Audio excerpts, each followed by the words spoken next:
नमस्कार किसान भाइयों, किसान एक्सपर्ट में आपका स्वागत है।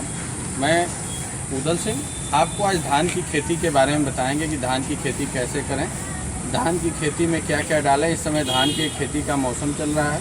तो किसान भाइयों, सबसे पहले मेरे चैनल को आप लाल बटन है उसको दबा के सब्सक्राइब करिए।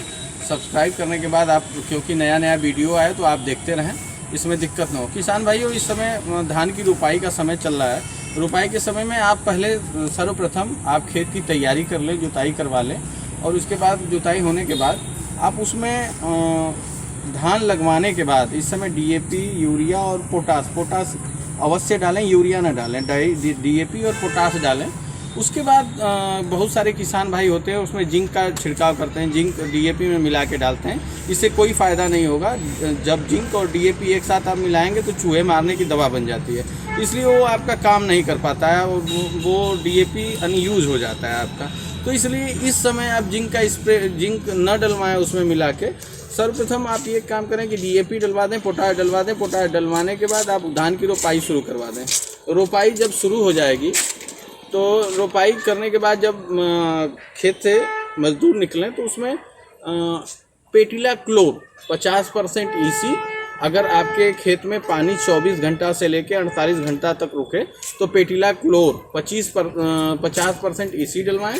अगर उससे कम पानी लगता है, 10 घंटा 12 घंटा अगर आपके खेत में पानी रुकता हो, जहाँ पे कि पानी की व्यवस्था कम हो, वहाँ पे आप पेटिला क्लोर 37% EW का छिड़काव करवाएं, उसमें डलवा देंगे तो इससे आपके खेत में जो घास है वो ना आएगा। इसके बाद किसान भाइयों, 15 से 20 दिन की रोपाई के 15 से 20 दिन के बाद जब हरा भरा होने लगे तो उस टाइम पे आप फर्स्ट आप ड्रेसिंग करवाएंगे। यूरिया के साथ आप जिंक का छिड़काव करवा दें, या अगर आपसे हो सके तो कोई अच्छी कंपनी का जिंक ले लें और उसमें जिंक जो चिलेटेड फॉर्म में हो, और NPK 19-19-19, ये दोनों 19-19-19 में जिंक नहीं चल पाएगा। आप 0050 और ये आपका जिंक दोनों मिक्स करवा के बाई टंकी आप स्प्रे करा दें, या अगर आप चाहते हैं तो उसमें यूरिया और जिंक दोनों का मिक्सिंग करवा के आप लिक्विड बनवा के उसका स्प्रे करवाएं। और इसके बाद धीरे धीरे उसमें एक काम और है, कहीं कहीं पे देवकी की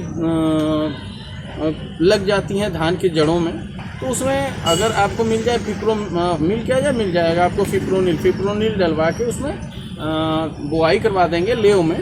तो उसमें आपका एक चीज़ रहेगा कि आपका कम फिप्रोनिल लगेगा, 3 से 4 किलो बीघे में आपका काम हो जाएगा, या 5 से 6 किलो एकड़ डलवा सकते हैं।